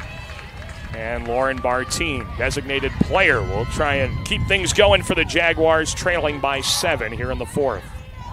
Yeah, you mentioned she's been busy and right. Schlater is really leaning into the outside half of that plate. That's where she likes to put that rise ball, but they've been able to lock in and attack that lower fastball that she likes to put in on the lower end of the outside part of the zone. Got around on that one, just a little too early. Counts 0-1 to Bartine. One of those 4 strikeout victims of Sophia Schlater the first time through the order. All 4 of them were on called third strikes. 0-1 here to Bartine. It's popped up again. She got out in front of it once more and skies it foul. And it's tough because you're so amped up. We were talking with somebody who said they clocked Schlater already, but in the low 60s with her fastball. So you're dealing with someone who pitches that fast already. You're so early, it's tough to claw that back because you might just be late on it. Yeah, it's tough with the speed and the spin. Like it's sometimes it's honestly just a guessing game of like, oh, this one might be flat, this one might rise. Throw down to second, not in time, and a stolen base. Maddie Ott gets into scoring position on a pitch that just missed on 0-2. Seems like Kinley Sanger back there behind the plate was holding that pitch just a split second longer, trying to get the strike called, but that allowed Ott to get to second safely there. Yeah, just a little extra beat of the frame, and now a pop-up. This one's going to stay in play. It is in foul territory. Ooh, nearly overrunning it as a shortstop, Allen, but she stays with it in foul ground for the third out of the inning. Ankeny Centennial finally breaks through with who else but Jordan Kennedy. Her 21st home run of the year makes it an 8-1 game. The Wolves will be back around to their 4, 5, and 6 hitters when we come back on the Girls Union Network, powered by Mid-American Energy. At Mid-American Energy, we're one company serving 1.6 million people who all need energy that's available 24/7. That's why we work 24/7. That's why we make investments in our systems that make us more resilient to extreme weather. That's why we generate power from all available resources to cover the variables in supply and demand. And that's why when the power is knocked out, we work around the clock to restore power to you. Mid-American Energy, obsessively, relentlessly at your service. You're enjoying the 2025 Girls State Softball Championships, brought to you by the Iowa Farm Bureau. As proud supporters of the IGHSAU, the Iowa Farm Bureau is committed to championing the talent, determination, and potential of our young athletes, the future of Iowa. With Addie Wells, Daniel Versteg with you here on the Girls Union Digital Network, powered by Mid-American Energy. Ankeny Centennial has turned to another arm, and it'll be the junior righty Corey Lincecum taking over for Peyton Spiegel after that big 5-run inning she relinquished. And just kind of a tough go of it there, Addie. You wanted to see her continue to succeed, especially after that good first inning of relief. It was just, unfortunately, a big inning by the Wolves that kicks her out of the game. Yeah, she was able to hold them at bay for 1 inning, but then the adjustments were quick from the Wolves here, and they were able to sit back on it a little bit more and get the barrel on it and create a lot of damage. So Lincecum will definitely be looking to hold them at bay at least for another inning and allow the Jaguars to hopefully tag on another runner. So. The nice thing is no mercy rules are currently in effect now after Jordan Kennedy's home run. That can change, obviously, with a couple of runs here. Maggie Allen takes a strike to open things up. Allen's 0 for 2.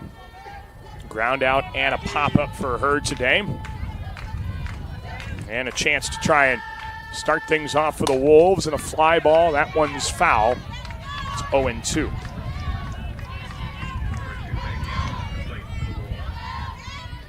So, seeing Lincecum, who is in relief for the 5th time this season. First team all-conference selection in her own right, an ERA of 2.48, an opposing batting average of 209, and skips one to home plate. She was able to pitch against Urbandale. That was in the region semis, and went 2 2/3, allowing 5 runs to score in the 10-6 victory over the Jayhawks. And skips to the plate, and after 2 strikes early against Allen, missing with 2 pitches below the zone. So 2-2. Lincecum back to work. Just misses outside. What patience from Allen. You fall behind 0-2, you can really get jumpy. She's worked the count full. Yeah, great discipline from her, and you can see that Lincecum is trying to lean into the bottom half of the zone here and produce some weak ground balls or some weak pop-ups. She gets a pop-up there. That's not going to be playable as the first baseman, Weibel, crashes into the fence. Should also note that with Corey Lincecum taking over in the circle, that will bring back in Addie Frederick, it appears, in right field to stay in there for the Jags. So she played that last out or so in the 3rd inning, and now will stay in right with Lincecum in the circle. Payoff pitch is just outside, and Maggie Allen is aboard. A leadoff 7-pitch base on balls. And Meredith Thompson will come up to hit next for Waukee Northwest. Not the result you want for the leadoff batter if you're Centennial here.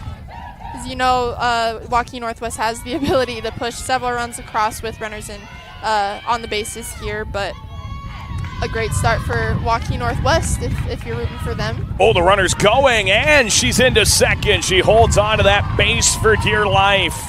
And Maggie Allen into scoring position for Waukee Northwest in the bottom of the 4th. I don't know if that was a missed bunt or a design steal anyway. Yeah, I think she just decided, well, I'm this far, might as well keep going. Yeah, there was hesitation from both ends there, and luckily she was able to slide around the outside half of that bag and avoid a tag and get a hand in there. So it turned out well for her. Bunt back to the circle, and the throw to the covering Faber is in time.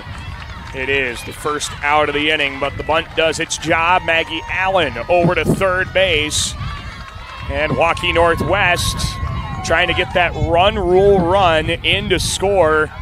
Whether or not the Wolves plate 3 in this inning, 1 run will force Ankeny Centennial to score another in the 5th inning. Again, it's now an 8-run rule after 5, in case you don't follow softball throughout the season.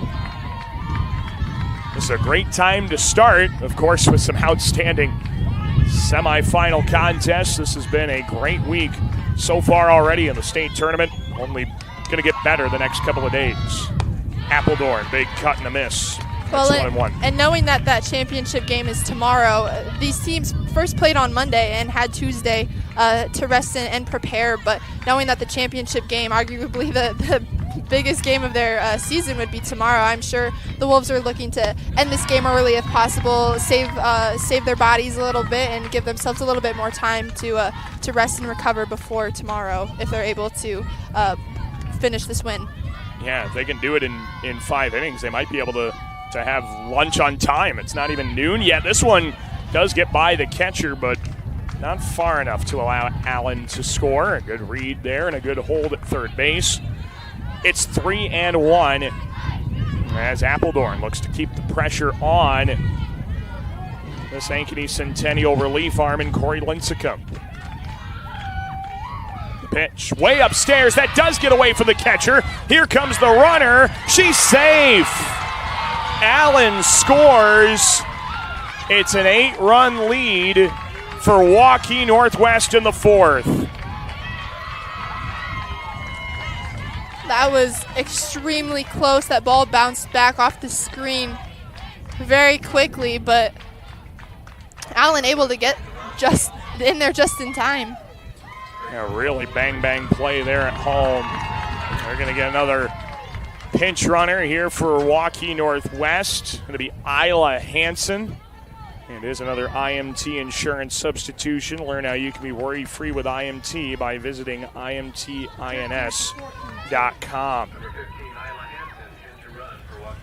So Hansen at first. It'll be Hazel Leinen to hit. And again, as we've already alluded to, Waukee Northwest will already have a chance to win it in the middle portion of the 5th inning, even if nothing else happens. But if you can get 2 more runs, you can end it right here, which would be quite a statement. Could you imagine a 4-inning run rule in the state semifinals? That'd be the Wolves just flexing their muscles at this point. Yeah, definitely not seen very often. One of the most notable run rules that I remember is the year that Centennial won that state tournament. Right. And they won it in 5, I believe. But again, kind of very different for these programs to, instead of doing the run ruling, they are potentially facing the threat of the run rule. Yeah, Centennial had a couple run rules that year, as this fielder's choice does get the lead runner Hansen, and Leinen gets to second base.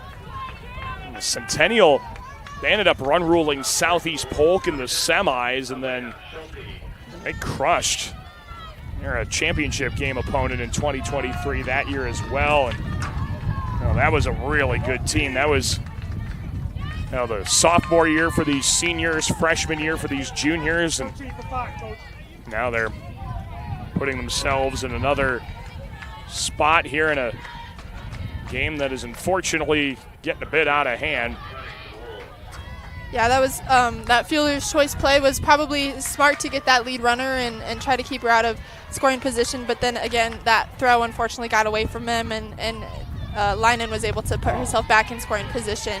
But now with 2 outs, so again the Jaguars have a little bit more breathing room there. Waukee Northwest with a little bit less room for error here, but 0-1 count to Schulte, trying to slap her way on and take strike 2. It looks like, and it is, Neva Polk is in to run at second base. That is another pinch runner for Waukee Northwest and an IMT insurance substitution. So this one misses inside with 2 outs. It's 1-2 for Schulte. Big RBI double in the 3rd inning of play. Now trying to keep this inning going for the Wolves. The 1-2 and a fly ball to left. It is trouble. It's down, base hit. Polk never stopped running, and she scores. Schulte with another hustle double. And the Wolves go up 10-1 with the game-ending winning run at second on a Channel Seeds extra base hit. That was a great job by Schulte, able to get a barrel on the ball in no man's land there. Again, Lincecum doing a good job of trying to produce some weak contact here. It's causing some trouble for the defense where it's not able to find a defender. Shea Davis will hit. And going to back up. I think they got to back Sophia Schlater up into the on-deck circle just a bit. And we'll keep things going here with the count ready to get started against Shea Davis. Chance to win it. This one gets through the glove of Foster, and now this game-ending run is at third base. The Jaguars defense really needs to lock in here and focus on doing the small things right so that they can get out of this inning and have another chance to put some runs up. 1-0 to Davis. The pitch, swing and a miss. What a changeup. Pulled the string on her, and the count's even. Yeah, against an offense that's really good at staying disciplined to the zone and doing damage to those pitches that are in the zone, the changeup is definitely a good choice to go to here. And another one. Went back to the well and gets a second strike. And another strike here can get Centennial back up to bat, needing 2 runs in the 5th to keep this game going. The 1-2. Ground ball to second. That's played by Faber. They go to first, and this game will see the 5th inning as Waukee Northwest puts the pressure on the Jaguars. Centennial needs 2 to see the bottom of the 5th inning. Otherwise, it'll be Waukee Northwest playing for the title. We'll have our extended break once again and come back with the 5th inning in just a moment on the Girls Union Digital Network powered by Mid-American Energy.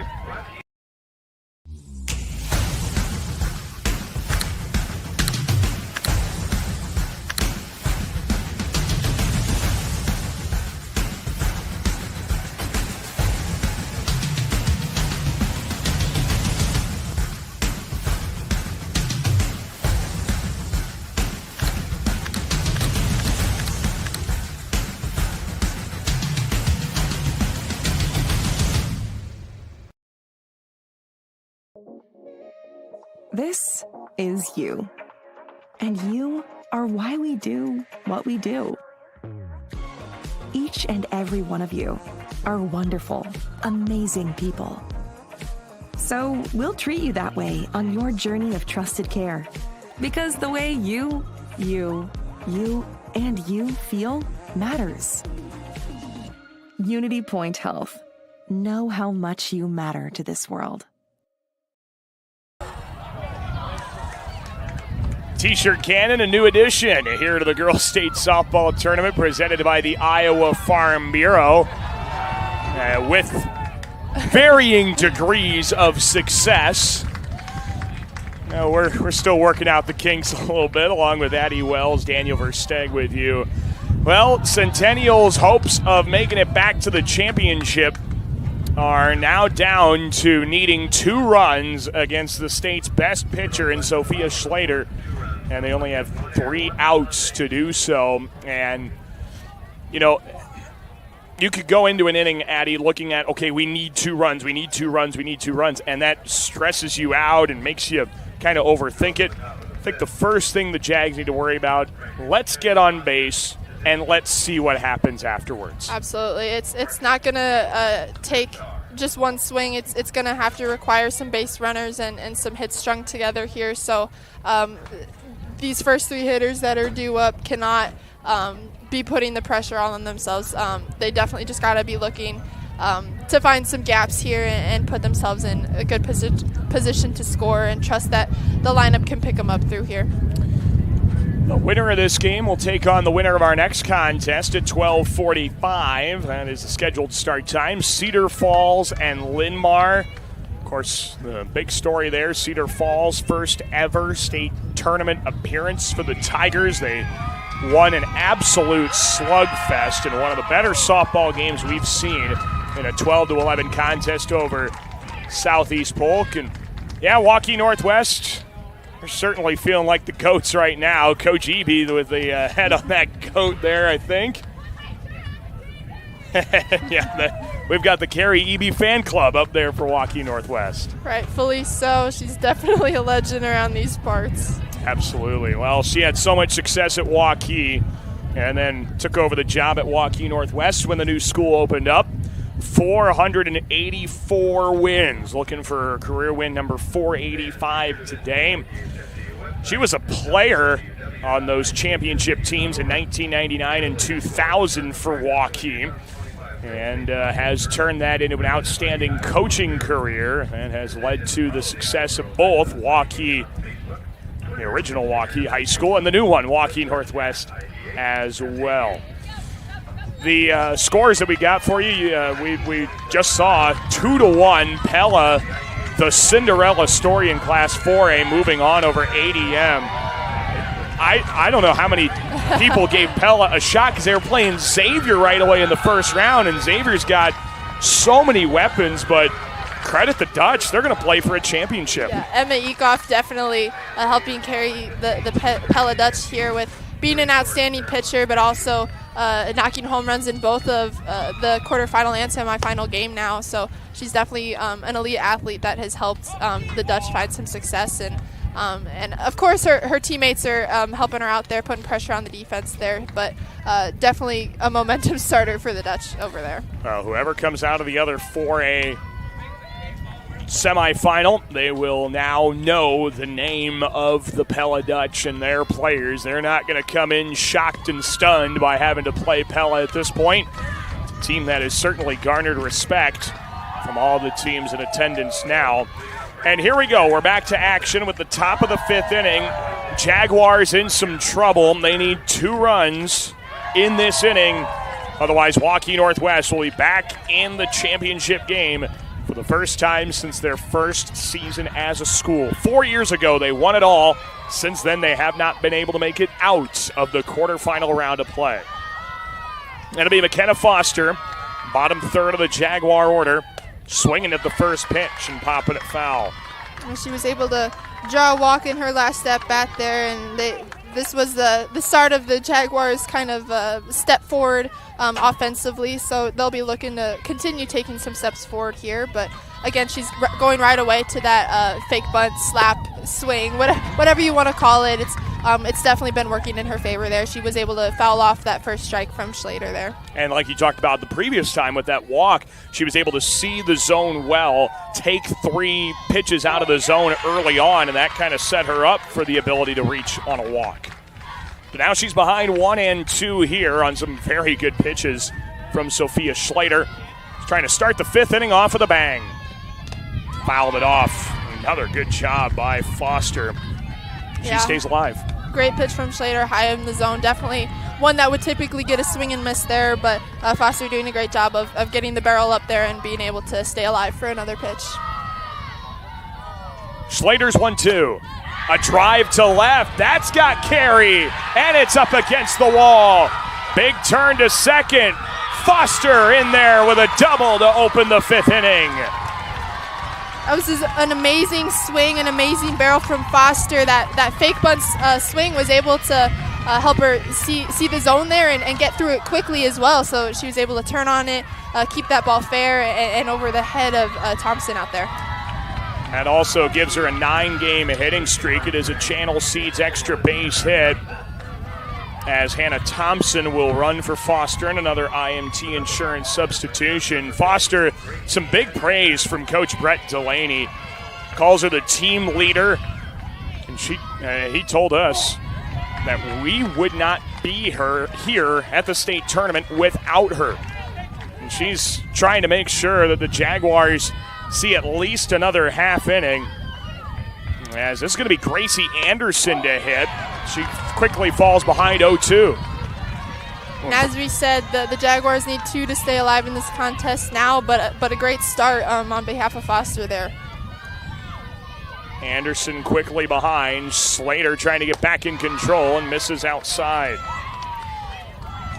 Coach Brett Delaney was not super pleased with that 0-1 pitch being called for a strike, and couldn't quite get the message across there. 1-2, just off the plate. And Anderson, who throughout the season has hit 400 in some limited at-bats, more of a kind of a courtesy pinch runner utilized in that regard. This is a great 1-2 competitive pitch from Schlater there, but an even better read from Anderson and another great read. How about that? Not too many plate appearances in the state tournament. You go from 0-2 to 3-2 against the best pitcher the state of Iowa's seen this year. Sophia Schlater, the payoff pitch. Up and in. That's ball 4.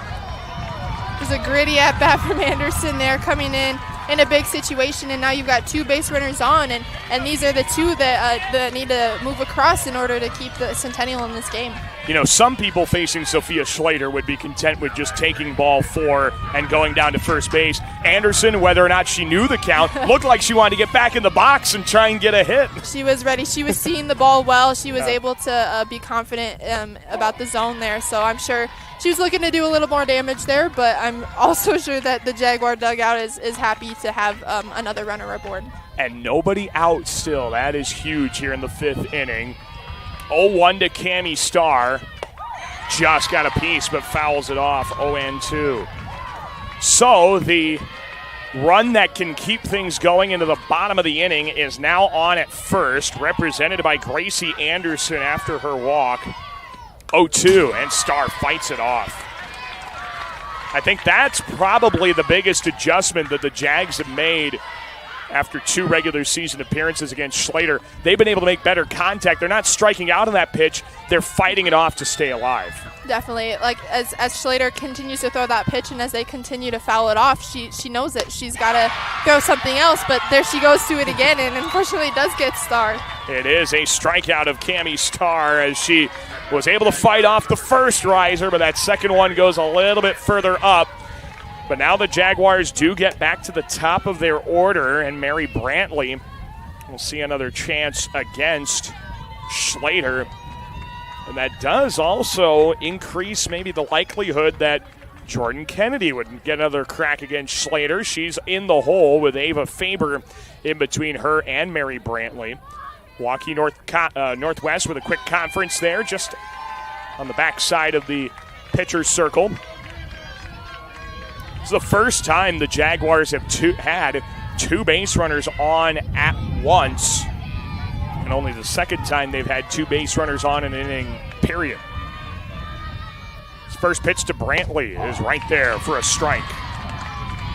Schlater's still looking to attack early. We know she likes to get these hitters in and out of the batter's box there fairly quickly, but the Jaguars offense is doing a really good job of staying disciplined and at least seeing more pitches, putting more pitches on Schlater's arm here, and now they're finally starting to see some success at the bottom half of the order. The top half looking to do the same. 0-2 pitch. That's going to stay in play. No, it won't. It does get out of play, and an error. A fan in the bleachers couldn't quite bring it in. Okay, buddy, I'd do the same. I can't make a catch to save my life either, so that's all right. 0-2 here to Brantley. Strikeout and a pop-out for her. Would love to change the complexion of her game with one swing as Schlater steps off, and she needs to touch up that rosin bag briefly. Yeah, the breeze dying down just a little bit, and still pretty sunny here, so I'm sure they've are all feeling a little sweaty. The appeal down, and Brantley did not go. It's 1-2 to the Centennial left fielder. Schlater still ahead in the count. The pitch way upstairs. Non-competitive that time from Schlater. It's rare we talk about her throwing a non-competitive pitch. Count is 2-2 to Brantley. Yeah, that one was obviously upstairs, but also knowing that Brantley almost went for that one that was just at the top of the zone there. That was honestly not a bad decision there from Schlater. Fly ball to left, and it is caught by Thompson. It's the second out of the inning.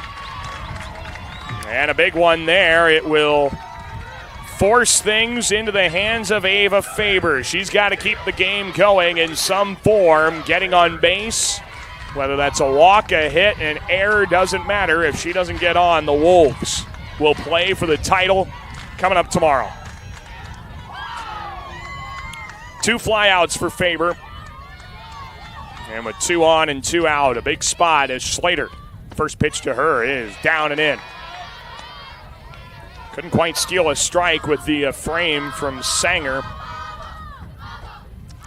Yeah, again, we're down to the last out here. Faber probably feeling the pressure, but she doesn't have to do it all if she can just find a way on base or push just one across and then pass it on to Jordan Kennedy, who hit that home run off Schlater in her last at bat. So again, it's not all on Faber. She's just got to find a way to win this at bat. Yeah, that's the biggest thing. If she can win the at bat and get aboard, Jordan Kennedy would be up, and you like your chances to at least get one run anytime Kennedy comes up to bat. Of course, one run would not save the game. Two need to score in this inning. That hits Faber. The bases are loaded, and this inning will continue for Jordan Kennedy to swing the bat. So we do get a third matchup between Sophia Schlater and Jordan Kennedy. Schlater got her to pop out in the first, and Kennedy took her yard to the opposite field in the fourth. The most anticipated matchup of the tournament. And it's here for the third time. It's in the dirt. And you can just tell right away the respect that Schlater has for Kennedy and vice versa, Kennedy for Schlater. Sophia hasn't thrown a changeup that far in the dirt all game and really does not want Kennedy to get around on one.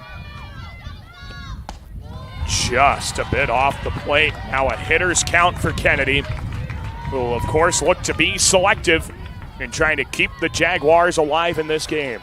Schlater's definitely pitching around Kennedy here, avoiding anything that she knows Kennedy is able to barrel up. Fly ball, shallow left center. It's down! 2-run score, and the Jags aren't done yet.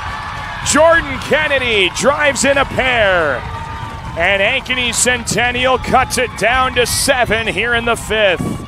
Like we said, it doesn't need to be huge. It just needs to be enough, and passing the bat here was what ultimately worked for the Jaguars. You loaded the bases with a double and a walk and a hit by pitch, and then one that wasn't completely barreled by Kennedy, but again, we know her strength, we know her power. It was able to find no man's land, and with 2 outs, the Jaguars were able to put 2 up and save themselves from a run rule here. And of course, we can't forget about, with all the talking we've done of Jordan Kennedy, we can't forget about the power of Maddie Ott. She's hit 14 home runs this season.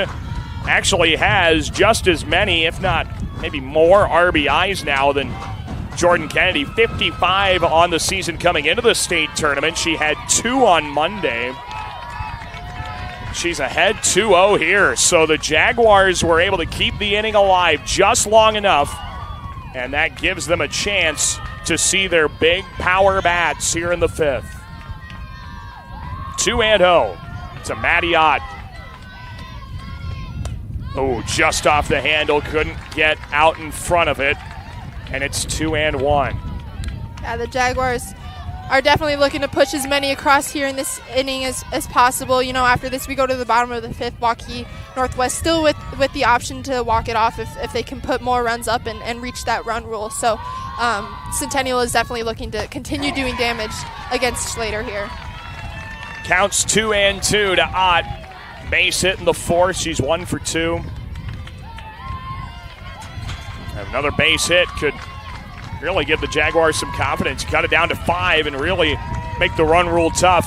2-2 from Schlater, and Ott spoils it. Foul ball. Again, I want to emphasize those 2 games that Waukee Northwest won against Centennial early in their season were shutouts, and now the Jaguars have been able to push 3 across. So definitely big strides here of improvement for the Jaguars offense, and I'm sure Northwest is a little bit frustrated looking to end this game early, but great job on the offense of Centennial here. Yeah, first 3 runs they've scored against Sophia Schlater in the circle all season. Of course, they did take one of the matchups with the Wolves, but Schlater was not pitching in that game. 3-2 to Ott. Ground ball to short. It's gloved up by Allen, and the throw to first is in time. Centennial sends us to the bottom half of the inning, but the Wolves are still in a good spot. 1 run wins it in the bottom of the frame. We'll be back with more state semifinal action in just a moment on the Girls Union Digital Network powered by Mid-American Energy. Here in Greater Des Moines, we're the unexpected sports mecca that feels like home. We are the big ballers, the little kickers, the underdogs, and the bulldogs. We've got events wacky and wild, big and small, we host them all.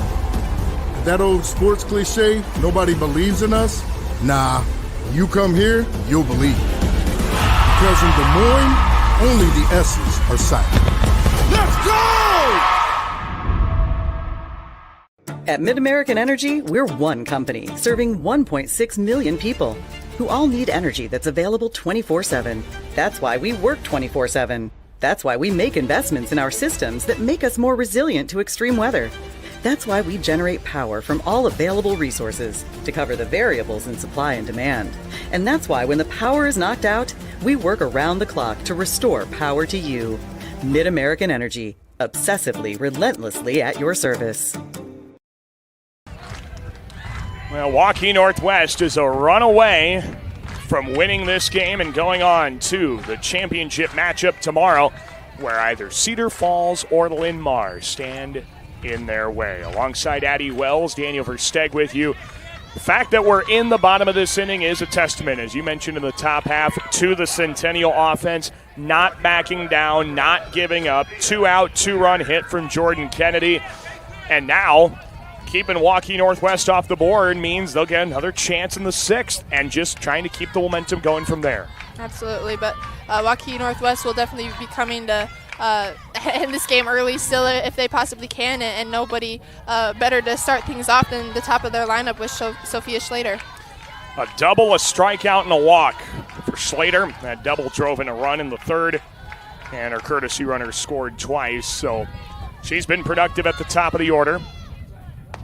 As Schlater watches the ball outside. If Schlater does not hit a home run here, and this game continues further, Anya Van Zetten, Laurel Richards are all due up to hit here in this bottom of the 5th inning. Worth noting, just put it out there, Anya Van Zetten, a single, a double, and a home run. 2 runs, 4 RBIs. 3/4 of the way to a cycle, potentially here in the state tournament. 2-0 to Schlater. That's the ball down and in, and you don't want to put the winning run on, but sometimes walking Sophia Schlater might be the best counter against her. You don't guarantee extra bases. The top of the lineup's first look against Linscomb up here, so definitely not the start Linscomb wants here, but Waukee will look to run with that if possible. 4-pitch walk, Schlater's on. And her courtesy runner, Claire Martins, will take over for her again. And Martins at first base now represents the winning run. She scores. Waukee Northwest will play for the championship tomorrow night. And here's Anya Van Zetten. Single, double, home run. What a day she's had in the batter's box. The first pitch to her is upstairs. Obviously, if she is to complete the cycle, barring a throw out at home plate, that could win the ball game here for the Wolves. 1-0. That's a strike of the knees. Linscomb has been able to work both north and south in the zone here, keeping Waukee a little off balance and not sure which direction they're going to attack. Just up to Van Zetten. Yeah, she's really changed speeds pretty well. And, of course, that lends itself to the down and then the riser. And, as you mentioned, utilizing both the top and bottom of the zone. Line shot to right. It's over the head of the right fielder. It could be 3. No, they're going to hold the lead runner at third base. It will only be a double for Van Zetten, but the winning run 60 feet away. It's the 3rd Channel Seeds extra base hit of the day for Van Zetten. No better timing for that pitch for that hit for Van Zetten. They're driving it just over Frederick's head out and right, and like you said, now that winning run is 60 feet away, so it won't take much for Richards to push her across if it is her. And the Jaguars know that. Their infield plays in. They have to. Got to cut that runner down at home plate with nobody out here in the 5th. Again, the new rule in softball, 8 runs after 5 wins it. So That run comes in to score. This ball game ends. Here's Richards. First pitch, check swing, and a ball low. They're going to say she did not go on the appeal down to third base.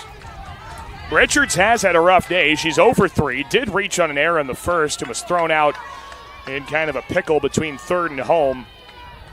She's got a chance to win it for the Wolves. The 1-0. It's in the dirt. You do have first base open, so a walk is not going to be the end of the game. But, of course, you don't want to put too much traffic on. Yeah, we've got power up and down this lineup, and they do choose to intentionally walk her and face Allen instead. Yeah, after 2 pitches out of the zone, Brett Delaney just doesn't want to risk giving her too good of a pitch, so she will go down to first base as the last 2 balls not needed to be thrown on an intentional walk. That also puts the force on everywhere. So here we go. Maggie Allen bats, winning run at third. First pitch. Line drive to center. Caught by the center fielder, and Martins did not tag at third. So the game will continue as Allen stung one to center field, but no chance to tag. It was a big-time catch from out there in center, and an even better throw to get that in quickly and on target, and Lincecum was able to snag that before it got past any defenders. But that was smoked, honestly. If I were at third, I probably would have taken off right away. Right. But again, right at the defender out there, out in center. So Meredith Thompson will hit. And now if you can get a double play, you get out of this inning, you get the bats up again in the 6th. First pitch is high and in. Thompson has a hit. That came to lead off the third. It's her only hit. She's been bunting batters around the other 2 times and done so well. 1-0 to Thompson. Infield in. The pitch. Swing and a miss. And, of course, with the hopes of playing in the championship game, Waukee Northwest wants to finish it here and has a chance to do so with that winning run at third. And time is called just before the pitch of Lincecum. Brett Delaney, Ankeny Centennials out of the dugout.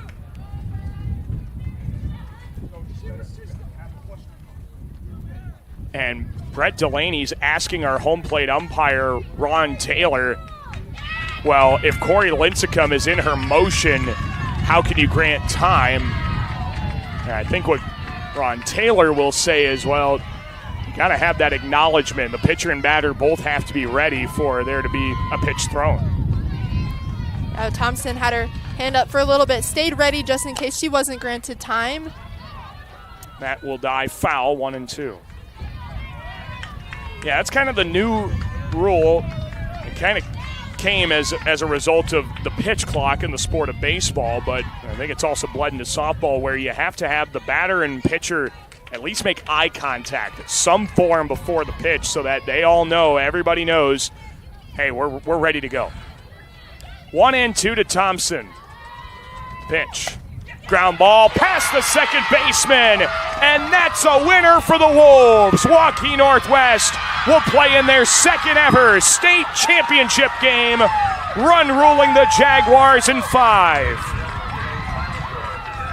A tough play for Faber to make there at second, but she laid it all out there trying to knock down that ball, but a great piece of hitting from Thompson to push one across and to push Waukee Northwest to the championship. Waukee Northwest, the state's #1 team all season, improves to 39-5, and they'll await the winner of our next 5A semifinals, Cedar Falls and Linn-Mar. What should be a thrilling and exciting semifinal between 2 other conference rivals in the Mississippi Valley. Can't wait to see how that one turns out. Stick around for that as well. But we're going to be going down to the post-game presentations as Ankeny Centennial season comes to an end with a 33-10 record. I should say their end in the winner's bracket. They'll play a third-place game tomorrow against the loser of Linn-Mar and Cedar Falls. Let's go down for the post-game presentation.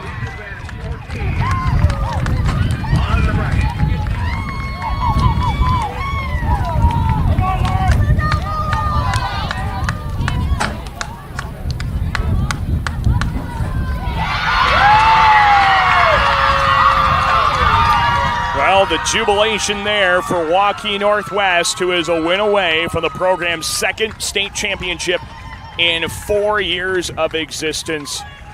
Domination in every aspect, offensively, pitching, played some great defense. This is a team that is poised to potentially win the title, playing some of their best softball at the right time. Yeah, and you have to give a nod to Ankeny Centennial here as well. This was a drastic improvement on their offensive part against Sophia Schlater. They were able to push the across. Jordan Kennedy with a solo shot.